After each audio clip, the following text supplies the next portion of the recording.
नमस्कार दोस्तों, किसी सूबे का डिप्टी सीएम सीधे किसी जूनियर आईपीएस अधिकारी को अगर फोन करे और कहे कि मैं डिप्टी सीएम बोल रहा हूं, मैं तुम्हें आदेश देता हूं कि अभी कार्रवाई रोक दो, तो कोई अधिकारी क्या करेगा? तुरंत अपने डिप्टी सीएम के आदेश का पालन करेगा।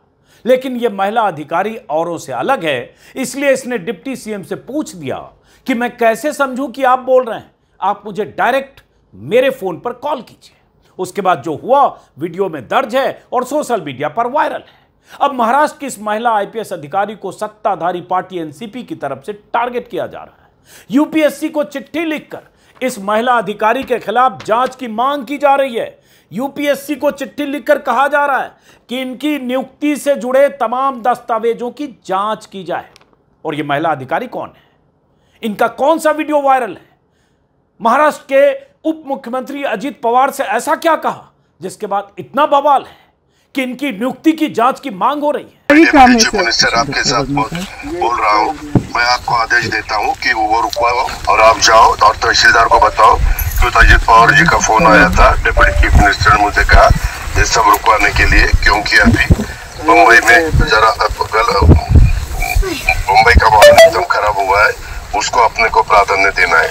मेरा नाम बताओ उनको। तो मेरे फोन में मतलब डायरेक्ट कॉल कीजिए ना। मुझे देखना है ना, तेरा नंबर दे दो या व्हाट्सएप कॉल करो। ठीक है। मैं 1 मिनट मैं तेरे ऊपर एक्शन लूंगा। इतना आपको डेयरिंग हुआ है क्या? 1 मिनट मैं तेरे ऊपर एक्शन लूंगा। इतना आपको डेयरिंग हुआ है क्या? 1 मिनट मैं तेरे ऊपर एक्शन लूंगा। इतना आपको डेयरिंग हुआ है क्या? अपने इलाके में अवैध खनन के धंधे को रोकने गई महाराष्ट्र की एक महिला आईपीएस अधिकारी अंजना कृष्णा को धमकाने का वीडियो वायरल होने के बाद डिप्टी सीएम अजीत पवार तो बैकफुट पर आ गए हैं, लेकिन उनकी पार्टी के नेता अब इस आईपीएस अधिकारी अंजना कृष्णा के पीछे पड़ गए हैं। गुनाह क्या था अंजना कृष्णा का? वीडियो में आपने देखा। उस वीडियो को देखकर आपको क्या लग रहा है? महिला आईपीएस अधिकारी को धमकाने वाले वीडियो पर बवाल होने के बाद डिप्टी सीएम अजीत पवार एक तरफ सफाई दे रहे हैं और दूसरी तरफ उनकी पार्टी के नेता यूपीएससी को ऐसी चिट्ठी लिखकर आईपीएस अधिकारी अंजना कृष्णा के खिलाफ जांच की मांग कर रहे हैं। अजीत पवार की पार्टी के नेताओं के लिए इस मामले में जब अपने नेता का बचाव करना मुश्किल होने लगा तो उन्होंने इस आईपीएस अधिकारी को टारगेट करने का नया तरीका खोज लिया है। आईपीएस अधिकारी अंजना कृष्णा के खिलाफ चिट्ठी में क्या लिखा है, यूपीएससी क्या कर सकता है, अजीत पवार ने अपनी सफाई में क्या कहा है, यह जानने से पहले इस धमकी कांड का बैकग्राउंड जान लीजिए। वैसे कल भी मैंने अपने वीडियो में विस्तार से बताया था। 2023 बैच की आईपीएस अधिकारी अंजना कृष्णा इस वक्त सोलापुर जिले के करमाला सब डिवीजन में डीएसपी के पद पर तैनात है। अंजना कृष्णा को जानकारी मिली थी कि उनके इलाके में मुरूम का अवैध खनन हो रहा है। मुरूम एक किस्म की बजरीदार पथरीली मिट्टी होती है जिसका इस्तेमाल सड़क निर्माण में होता है। डीएसपी अंजना कृष्णा अपने इलाके में खनन माफिया के खिलाफ एक्शन लेने के लिए दल बल के साथ मौके पर पहुंच गई। उनके साथ राजस्व विभाग के अधिकारी और कर्मचारी भी थे। खबरों के मुताबिक सोलापुर के कुर्दू इलाके में जब डीएसपी ने इलीगल सैंड मिनरल माइनिंग को रोकने की कोशिश की तो वहां काफी लोग जमा हो गए। सत्ता और सरकार के संरक्षण में माइनिंग का धंधा करने वाले लोगों को अंदाजा नहीं था कि इस तरह से कोई महिला पुलिस अधिकारी उन्हें रोकने उनके इलाके में पहुंच जाएगी। वहां गांव वालों से अंजना कृष्णा की बहस होने लगी और इसी बीच वहां मौजूद बाबा जगताप नाम के एक लोकल एनसीपी लीडर ने अपने फोन से सीधे अजीत पवार को मिलाकर डीएसपी अंजना कृष्णा को थमा दिया। अजीत पवार ने खुद को डिप्टी सीएम बताते हुए आदेश दिया कि यह काम रुकवाओ। अंजना कृष्णा ने पवार को कहा कि मुझे कैसे पता कि आप हैं, आप मेरे फोन पर डायरेक्ट कॉल कीजिए। इतना कहना था कि अजीत पवार बुरी तरह से भड़के और आईपीएस अधिकारी पर सीधे एक्शन लेने की बात करने लगे। इस वीडियो को देखकर कोई भी समझ सकता है कि महाराष्ट्र के डिप्टी सीएम अजीत पवार किस तेवर के साथ महिला अधिकारी को, आईपीएस अधिकारी को धमका रहे हैं। अजीत पवार अंजना कृष्णा को धमकाकर न सिर्फ कार्रवाई रोकने के आदेश दे रहे हैं बल्कि उनके खिलाफ एक्शन लेने की चेतावनी भी देते दिख रहे हैं। मैं चाहता हूं एक बार फिर से पूरा वीडियो जो करीब करीब 1.5 मिनट का है, पूरे वीडियो को देखिए और उसके बाद बाकी बात। स्पेशल ऑफिस चाहिए हमको। हाँ, तो हमको उनको मदद करने का ही काम है सर। मिनिस्टर आपके साथ बोल रहा हूँ, मैं आपको आदेश देता हूँ कि वो रुकवाओ और आप जाओ और तहसीलदार को बताओ कि अजीत पवार जी का फोन आया था। डिप्टी चीफ मिनिस्टर ने मुझे कहा ये सब रुकवाने के लिए, क्योंकि अभी मुंबई में जरा उसको अपने को प्राधान्य देना है। मेरा नाम बताओ उनको सर। वो मुझे आप एक काम कीजिए, आप मुझे मेरे फोन में मतलब डायरेक्ट कॉल कीजिए ना। 1 मिनट, मैं तेरे ऊपर एक्शन लूंगा। अभी मैं खुद आपके साथ बोल रहा हूँ कि आप मुझे डायरेक्ट कॉल बताती है। सर मुझे कैसे पता है आप सर समझ रही है सर, जो आप बोल रही है समझ रही है, पर मुझे सुनो मुझे देखना है ना, तेरा नंबर दे दो या व्हाट्सएप कॉल करो। ठीक है सर, मैं यहाँ से बोल देता हूँ। ठीक है सर। मेरा चेहरा तो आपको समझ में आएगा ना? ठीक है सर। इतना आपको डेयरिंग हुआ है क्या? सर मेरे तो कार्रवाई जो किया है मुझे कैसे पता है सर? सर मुझे पता नहीं है ना सर, मैं सिर्फ यही बोल रही। सर समझ रही है वो आप बोल रही है जो दे दो मुझे, मैं डायरेक्ट आपको देता हूँ। ठीक है सर। 944 आपका नंबर दे दो ना सर। 944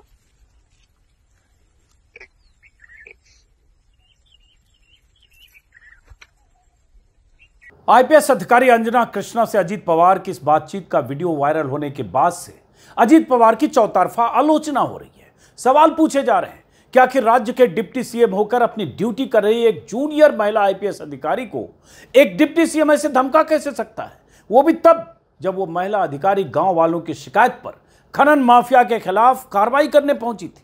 जब अजीत पवार चौतरफा घिरने लगे तो उन्होंने पूरे मामले पर लीपापोती करते हुए सोशल मीडिया पर अपनी सफाई दी। अजीत पवार ने मराठी में जो लिखा उसका हिंदी तर्जुमा कुछ यूं है, सुनिए उनके शब्दों में, सिर्फ हिंदी है।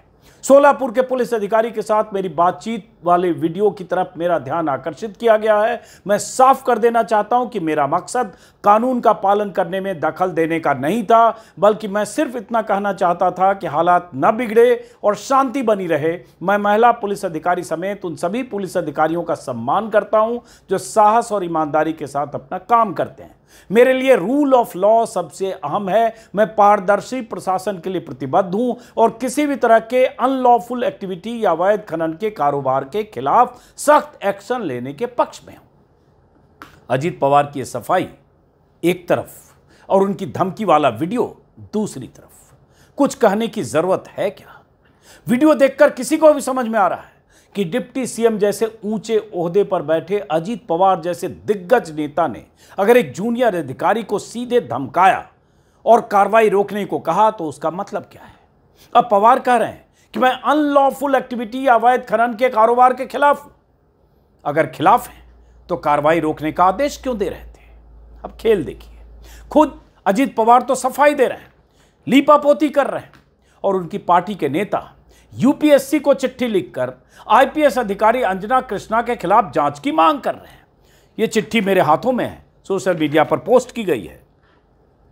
महाराष्ट्र के एमएलसी एनसीपी के अमोल रामकृष्ण मिटकरी की तरफ से केंद्रीय लोक सेवा आयोग यानी यूपीएससी के सचिव को, सेक्रेटरी को लिखी गई चिट्ठी 5 तारीख की चिट्ठी है। लिखा गया विषय अंजना कृष्णा आईपीएस के दस्तावेजों के सत्यापन के संबंध में। लिखा है, महोदय, मैं महाराष्ट्र विधानसभा का सदस्य होने के नाते आपका ध्यान इस ओर आकर्षित करना चाहता हूं कि अंजना कृष्णा आईपीएस द्वारा प्रस्तुत किए गए शैक्षणिक, जाति प्रमाण पत्र तथा अन्य आवश्यक दस्तावेजों की गहन जांच सत्यापन किया जाना अत्यंत आवश्यक है। मतलब अब एनसीपी को लगने लगा कि जो महिला आईपीएस अधिकारी 2 साल से सर्विस में है, प्रोबेशन पे है, जिस महिला आईपीएस अधिकारी ने पवार की धौंस मानकर सीधे कार्रवाई करने की जगह से लौटने से इनकार किया या सवाल पूछ लिया कुछ, उस महिला आईपीएस अधिकारी की अब के दस्तावेजों की अब जांच कराना चाहते हैं। ये एनसीपी के नेता की चिट्ठी है। उसी में आगे लिखा है, प्रस्तुत अभिलेखों एवं जानकारी की सत्यता को लेकर संदेह व्यक्त किया गया है। अतः आयोग स्तर से विस्तृत जांच कराकर इसकी सत्यता सुनिश्चित की जाए और संबंधित विभागों को उपयुक्त जानकारी उपलब्ध कराई जाए। मेरा आपसे विनम्र निवेदन है, कृपया आवश्यक कार्रवाई की जाए। अमोल रामकृष्ण मिटकरी, 5 तारीख की चिट्ठी। आप सोचिए, ये साहब लिख रहे हैं यूपीएससी को, प्रस्तुत अभिलेखों एवं जानकारी की सत्यता को लेकर संदेह व्यक्त किया गया। भैया 1 तारीख को, 1 सितंबर को अजीत पवार और उस महिला आईपीएस अधिकारी से बातचीत हुई। 1 तारीख को अजीत पवार ने धमकी दी, सीधे एक्शन लेने की धमकी दी। उस महिला अधिकारी का वीडियो वायरल हुआ 2 दिन बाद, यानी 3 तारीख से वायरल है। और अब 5 तारीख को जब चौतरफा घिर गए अजीत पवार, जब चारों तरफ से फजीयत हो रही है कि एक अधिकारी को उनके काम से, वो भी खनन माफिया के खिलाफ काम करने के अधिकारी को रोका जा रहा है, तब साहब चिट्ठी लिख रहे हैं कि इनके अभिलेखों और जानकारी की सत्यता को लेकर संदेह पैदा होता है। यह संदेह कैसे पैदा हो रहा है? इसके बाद, वीडियो वायरल होने के बाद। और अगर पहले से संदेह था तो पहले चिट्ठी लिखती। राज्य सरकार की तरफ से मुख्य सचिव, सत्ता सरकार इनकी है, लिखना चाहिए था चिट्ठी। और ऐसा हुआ भी है पहले एक IAS अधिकारी को लेकर, तो लिखना चाहिए था। लेकिन आप उसके खिलाफ कार्रवाई की बात कर रहे हैं, शैक्षणिक, जाति प्रमाण पत्र और दस्तावेजों की जांच की मांग कर रहे हैं, क्योंकि उस अधिकारी ने सीधे सीधे एक तरह से कहे हुक्म-उदूली की, कार्रवाई वाली जगह से सीधे हटने की बजाय, जी सर करने की बजाय पूछ दिया कि सर हम कैसे माने, आप ही बोल रहे हैं। और उसके बाद यह स्थिति है। अब सोचिए जरा कि किस तरह से महाराष्ट्र में एक महिला IPS अधिकारी को काम करने से पहले रोका गया, सीधे डिप्टी CM की तरफ से, और अब किस तरह से उस महिला अधिकारी की घेराबंदी हो रही है। मतलब एक अधिकारी ने अगर अपनी ड्यूटी निभाने की कोशिश की तो अब उसके खिलाफ जांच की मांग होने लगी है। उससे थोड़ा बैकग्राउंड बता दें आपको कि अंजना कृष्णा केरल की रहने वाली हैं। पूरा नाम अंजना कृष्णा VS लिखती हैं। 2022-23 में UPSC उन्होंने क्वालिफाई किया। साधारण पृष्ठभूमि की रहने वाली अंजना के पिता कपड़े के छोटे मोटे कारोबारी हैं, केरला की रहने वाली। जैसा कि मैंने बताया, अंजना ने IPS अधिकारी बनने से पहले पढ़ाई के दौरान केरल के एक अखबार में कुछ दिन के लिए रिपोर्टिंग भी की थी, और 2023 बैच की अधिकारी हैं और अभी प्रोबेशन पर हैं और DSP के पद पर तैनात हैं। कायदे से तो होना यह चाहिए कि अंजना कृष्णा जैसे अधिकारियों की तारीफ होनी चाहिए, लेकिन अब वो टारगेट पर है। NCP नेता पूरी तरह से बौखलाए हुए हैं कि आखिर एक जूनियर महिला अधिकारी ने बिना कुछ पूछे अजीत पवार का हुक्म मानने की बजाय उन्हें पहचानने से इनकार कैसे कर दिया, और हुआ क्या था। और कनेक्शन देखिए, कहां गांव में, मुंबई से बहुत दूर सोलापुर के एक सुदूर गांव में पता चलता है वहां रेत बजरी या जो भी कुछ खनन का काम हो रहा है इलीगल, और वहां एक अधिकारी अपने दल बल के साथ पहुंचती है। और वहां जो गांव वाले हैं, जो NCP के कार्यकर्ता हैं, उनका कनेक्शन देखिए। वहां से एक शख्स सीधे फोन करता है डिप्टी CM को। मतलब गांव में जो रेत बजरी का धंधा हो रहा है, वहां जो बहस होती है, एक शख्स सीधे डिप्टी CM को फोन करता है और डिप्टी CM सीधे लाइन पर आता है और वो फोन पर सीधे महिला IPS अधिकारी को हड़काने लगता है कि वहां से हटो, जाओ, कार्रवाई बंद करो। होना क्या चाहिए था? अजीत पवार पहले पूछते, मामले को समझते, उस महिला अधिकारी का पक्ष जानते, और उसके बाद वो कहते कि आप देखो जो सही लगता है उसके हिसाब से करो। लेकिन उन्होंने तय कर लिया कि महिला अधिकारी की कार्रवाई को रोकना है। महिला अधिकारी ने वो वीडियो, उन्होंने भी उस वीडियो में दिखता है किसी को निर्देश भी, इशारा करती है वीडियो बनाओ। कैसे, कहां से वायरल हुआ उसके बारे में विस्तार से जानकारी नहीं। लेकिन ये कनेक्शन देखिए, और यही सवाल है हर राज्य में, जहां लैंड माफिया, ये बजरी माफिया, रेत माफिया, माइनिंग माफिया, कोयला माफिया, जो भी इस तरह के माइनिंग से के धंधे से, अवैध कारोबार से जुड़े लोग हैं, वो उनका कनेक्शन कैसे सत्ता और सिस्टम और शीर्ष पर बैठे लोगों से होता है। अब यहां लीगल क्या था, इलीगल क्या था, तो जांच का विषय है। लेकिन अधिकारी पर दबाव बनाया गया जो वीडियो में दिख रहा है, प्रथम दृष्टया यही लग रहा है कि मुख्यमंत्री को इस तरह से किसी अधिकारी को किसी सूरत में फोन नहीं करना चाहिए, और अगर किया तो पहले उस अधिकारी से उसका पक्ष जानना चाहिए था। लेकिन अजीत पवार तो अजीत पवार है, उनका बैकग्राउंड दुनिया को पता है। सत्ता में बने रहने के लिए अजीत पवार बीजेपी नेताओं की बैसाखी है, लिहाजा बीजेपी नेता भी अब अजीत पवार के साथ ही दिख रहे हैं। मुख्यमंत्री बीजेपी के हैं और बीजेपी के पार्टनर अजीत पवार है। किसी IPS पर वैसे एक्शन लेने का अधिकार या तो गृह मंत्री को होता है या मुख्यमंत्री ले सकता है। अजीत पवार न तो मतलब एक्शन मतलब ट्रांसफर, पोस्टिंग, संटिंग जो भी माने, अजीत पवार न तो गृह मंत्री है न मुख्यमंत्री। ये पद तो देवेंद्र फडणवीस के पास है। खनन और राजस्व का महकमा भी बीजेपी के खाते में है। फिर पवार किस हैसियत से उस महिला IPS अधिकारी के खिलाफ एक्शन लेने की धमकी दे रहे थे? माफिया के खिलाफ कार्रवाई रोकना चाहते थे। हालांकि रेवेन्यू मिनिस्टर और बीजेपी नेता चंद्रशेखर बावनकुले ने भी अजीत पवार के पक्ष में बयान देकर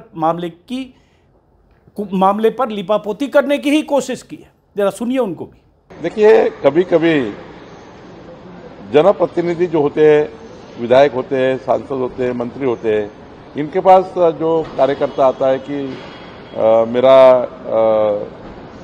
साथ ऐसा ऐसा हुआ है, तहसीलदार ने किया, डिप्टी कलेक्टर ने किया, पुलिस ने किया, तो हम तुरंत फोन लगा देते।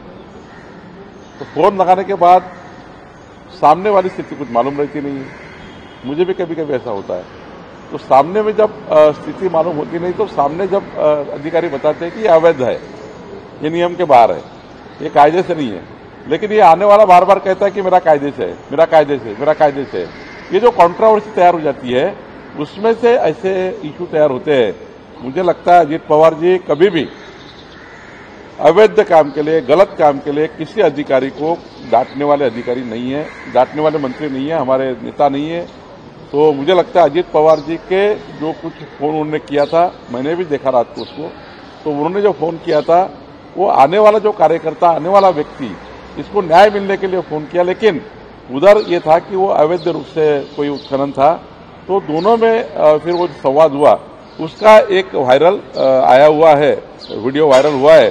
तो मुझे लगता है कई बार ऐसा होता है कि सामने की स्थिति हमें मालूम होती नहीं। महाराष्ट्र में बीजेपी और एनसीपी सत्ता में पार्टनर है, तो अजीत पवार का समर्थन तो बीजेपी करेगी, लेकिन सब कुछ वीडियो में दर्ज है। अजीत पवार की मंशा अगर सही होती तो जैसा कि मैंने पहले कहा, वो कार्रवाई रोकने की बजाय, महिला अधिकारी के खिलाफ एक्शन लेने की धमकी की बजाय पहले मामले को समझते। अब विपक्ष के तमाम नेताओं की तरफ से कहा जा रहा है कि डिप्टी सीएम होकर अजीत पवार का एक आईपीएस अधिकारी को खनन माफिया के खिलाफ या जो भी वहां इलीगल एक्टिविटी हो रही थी, माइनिंग या जो भी, उसके खिलाफ एक्शन लेने से रोकना इस बात का सबूत है कि महाराष्ट्र में माफिया और सरकार की मिलीभगत से यह धंधा चल रहा है। हिंदुस्तान टाइम्स में छपी खबर के मुताबिक सोलापुर पुलिस ने 19 लोगों के खिलाफ एफआईआर दर्ज की है, जिसमें ज्यादातर अजीत पवार की पार्टी एनसीपी के स्थानीय नेता और कार्यकर्ता है। इन पर अवैध खनन और सरकारी कर्मचारियों के काम में बाधा डालने के आरोप है। टाइम्स ऑफ इंडिया में एफआईआर का जिक्र करते हुए कहा गया है कि बाबा जगताप, वही शख्स जिसने फोन मिलाकर सीधे अजीत पवार से फोन मिलाकर सीधे महिला आईपीएस अधिकारी को दिया, बाबा जगताप, नितिन माली, संतोष कपारे और अन्ना धाने समेत गांव के 15-20 लोगों ने पुलिस और राजस्व अधिकारियों को काम करने से रोका। उन सब का नाम या उन सब के खिलाफ एफआईआर दर्ज की गई है। और इस बीच विपक्ष का कहना है कि इस एफआईआर में अजीत पवार का भी नाम होना चाहिए। महाराष्ट्र कांग्रेस अध्यक्ष हर्षवर्धन सपकाल का कहना है कि इस घटना से पता चलता है कि राज्य में कैसे ट्रिपल इंजन की सरकार चल रही है और कैसे अधिकारियों को काम करने से रोका जा रहा है। एक महिला अधिकारी को सीधे डिप्टी सीएम की तरफ से धमकाने के सबूत के तौर पर वायरल वीडियो आने के बाद से राज्य की राजनीति में बवाल मचा है। एनसीपी नेता बेशर्मी से पवार का बचाव करने में जुटे हैं और विपक्ष घेराबंदी में जुटा है। गैर कानूनी खनन का मामला है, तो महिला अधिकारी IPS Anjali Krishna young officer है, उसने उसकी इलाके की अवैध खनन का जो पूरा काम है बंद कर दिया। इसलिए बंद किया कि इस तरीके से गैर कानूनी खनन करने से सरकारी तिजोरी का नुकसान होता है और लोगों की कंप्लेंट्स उसके पास आई, उसने वो काम बंद करवाया। तो महाराष्ट्र के अर्थ मंत्री डिप्टी सीएम अजीत पवार ने उनको फोन पर धमकाया और उनको कहा, याद रखना वो काम करने वाले जो है गैर कानूनी, वो मेरे पार्टी के लोग हैं, आपको उनको प्रोटेक्शन देना पड़ेगा। और वो महिला अधिकारी बोल रही है, सर ये गैर कानूनी काम है, मैं नहीं कर सकती। तो अजीत पवार बोलते हैं, मेरे से पंगा मत लेना। अजीत पवार की भाषा है, अगर गैर कानूनी काम को सपोर्ट नहीं किया उस अधिकारी ने तो मुझसे बुरा कोई नहीं होगा। महाराष्ट्र की हालत क्या है प्रशासन की, ये उससे स्पष्ट दिखता है। मैं देश के गृह मंत्री को ये आह्वान करता हूं कि एक युवा आईपीएस अधिकारी को आपको संरक्षण देना पड़ेगा।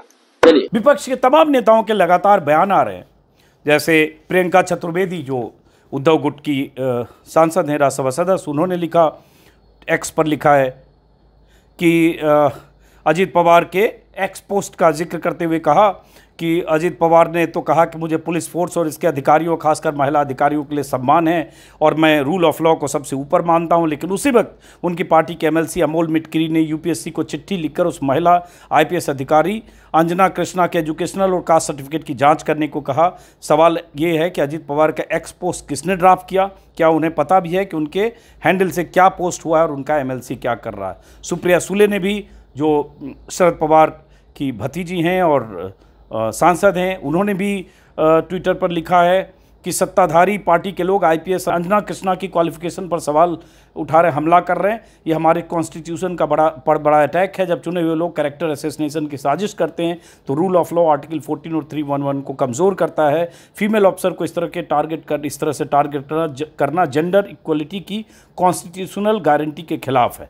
इस तरह से उन्होंने लिखा है। उसके बाद केसी वेणुगोपाल, जो कांग्रेस के सीनियर मोस्ट लीडर्स में से एक हैं, महासचिव हैं, उन्होंने लिखा है कि महाराष्ट्र के डिप्टी सीएम अजीत पवार ने जिस लहजे में आईपीएस अंजना कृष्णा से बात की, जो अवैध रेत खनन के खिलाफ ड्यूटी कर रही थी, वो दिखाता है कि सत्ताधारी एनडीए के लोग पावर में कितने चूर हैं। एक क्लासिकल मिसाल है कि टॉप लेवल पर किस तरह से कैसा कल्चर है और एक अफसर को भ्रष्टाचार के खिलाफ कार्रवाई करने के बदले, तारीफ करने के बदले पवार ने उसे डांटना और उनके काम में रुकावट डालना ठीक समझा। इस तरह से आम आदमी पार्टी और अलग अलग दलों की तरफ से लगातार ये ट्वीट किए जा रहे हैं और जाहिर है एनसीपी की तरफ से बचाव किया जा रहा है पूरी बेशर्मी के साथ। सुनील तटकरे का बयान कल भी आया था, फिर उनका बयान देख रहा हूँ। जो एनसीपी के लीडर हैं अजीत पवार गुट के, उन्होंने कहा है कि मैंने दादा से बात की नहीं, मैं उन्हें 40 सालों से जानता हूँ, उनका नेचुरल वॉइस है, उसमें कोई गलत नहीं है। और अजीत पवार के बारे में कहना ही क्या, कल भी मैंने वीडियो में बताया था। अजीत पवार का पूरा ट्रैक रिकॉर्ड देखेंगे और अजीत पवार के बारे में जो उन पर भ्रष्टाचार के आरोप लगे हैं बीते 25-30 सालों में, और उन पर लगे भ्रष्टाचार के आरोपों को लेकर बीजेपी नेताओं के जो बयान देखेंगे, जिसमें खुद प्रधानमंत्री मोदी शामिल हैं, अभी मौजूदा महाराष्ट्र के मुख्यमंत्री देवेंद्र फडणवीस शामिल, किस तरह से अजीत पवार पर प्रधानमंत्री मोदी निशाना साधते रहे, भाषणों में कहते रहे 70,000 करोड़ के सिंचाई घोटाले के आरोपी के तौर पर। और अजीत पवार अगर बीजेपी के पाले में ना गए होते तो पता नहीं कहां होते। कई एजेंसियां उनके पीछे थी, लेकिन पहली बार अजीत पवार, एक बार पहले तड़के उन्होंने शपथ ली थी देवेंद्र फडणवीस के साथ, वो सरकार बनी नहीं, चली नहीं, गिर गई। फिर से वो चाचा के पाले में गए, शरद पवार के पाले में, वहां भी फिर वो डिप्टी सीएम रहे। और अब जब एकनाथ शिंदे ने बगावत करके महाराष्ट्र में उद्धव ठाकरे को बेदखल किया और ये सरकार बनी, और उसके बाद इस सरकार में बाद में अजीत पवार की भी एंट्री हुई, एक बैसाखी शिंदे की, एक बैसाखी अजीत पवार की। और अजीत पवार पर वो तमाम आरोप जो बीजेपी नेता लगाते थे, उन आरोपों से अजीत पवार को मुक्ति मिल गई, साफ सुथरे हो गए, क्लीन चिट मिल गई। और उसके बाद अब इस तरह से अजीत पवार की धमकी, इससे समझिए कि अजीत पवार या ऐसे लोग, सत्ता के शीर्ष पर बैठे लोग, इनका किससे किस लेवल पर क्या कनेक्शन होता है और राज्य में किस तरह के गोरख धंधे में शामिल लोग सीधे सूबे के डिप्टी सीएम को फोन मिला सकते हैं और वो डिप्टी सीएम पूरा मामला समझे बगैर सीधे जूनियर अधिकारी, आईपीएस अधिकारी को कहता है कि मौके से दफा हो जाओ, कार्रवाई बंद करो, वरना। तो ये सब कुछ अब दूध का दूध, पानी का पानी है, सब कुछ सामने है। लेकिन सवाल ये उठता है कि सरकारों की यह भी ड्यूटी होती है कि अगर कोई महिला आईपीएस अधिकारी, पुरुष आईपीएस अधिकारी, मैं जेंडर की बात नहीं कर रहा हूं, अगर कोई ईमानदार अधिकारी अपनी ड्यूटी के प्रति पाबंद हो और ईमानदारी से इस तरह के काम करते हो किसी भी माफिया, गोरख धंधे और कारगुजारी या इस तरह के लनफद के खिलाफ, तो उस अधिकारी की हौसला अफजाई होनी चाहिए या उसे टारगेट पर लिया जाना चाहिए और उसे सजा मिलनी चाहिए। पता नहीं, इस जूनियर मोस्ट आईपीएस अधिकारी 2 साल हुए, अभी प्रोबेशन पर हैं, डिप्टी एसपी हैं, डीएसपी हैं, पता नहीं इनके साथ क्या होगा। क्योंकि राज्यों में यह भी होता है कि अगर सत्ता के हिसाब से कदम ताल करते हुए, नतमस्तक होते हुए अफसर नहीं चलता है और इस तरह के सवाल जवाब करता है, तो उन्हें सन्टिंग में डाल दिया जाता है, उन्हें किसी ऐसी पोस्ट पर उनका ट्रांसफर किया जाता है कि उनका वहां रहना ना रहना बराबर हो। तो सवाल उठता है कि अब यूपीएससी क्या करेगा? क्या राज्य सरकार की तरफ से उन्हें संरक्षण मिलेगा? देवेंद्र फडणवीस, प्रधानमंत्री नरेंद्र मोदी, गृह मंत्री अमित शाह के संज्ञान में यह मामला आया? क्या अजीत पवार या उनकी पार्टी उस महिला आईपीएस अधिकारी को टारगेट करते हुए किसी तरह से उन्हें नुकसान पहुंचा पाएगी उनके प्रोफेशनल करियर पर? ये आने वाले वक्त में दिखेगा। फिलहाल उस महिला आईपीएस अधिकारी की तारीफ करते हुए हम तो यही कहेंगे कि अधिकारियों में इतनी रीढ़ जरूर होनी चाहिए कि इस तरह से जब उसे गलत तरीके से अगर दबाव में लाने की कोशिश की जाए तो इसी तरह से सवाल पूछना चाहिए। लेकिन सत्ता की भी कुछ जिम्मेदारी होती है, सरकारों की भी कुछ जिम्मेदारी होती है। फिलहाल इस वीडियो को यहीं खत्म करते हैं, फिर मुलाकात होगी। नमस्कार।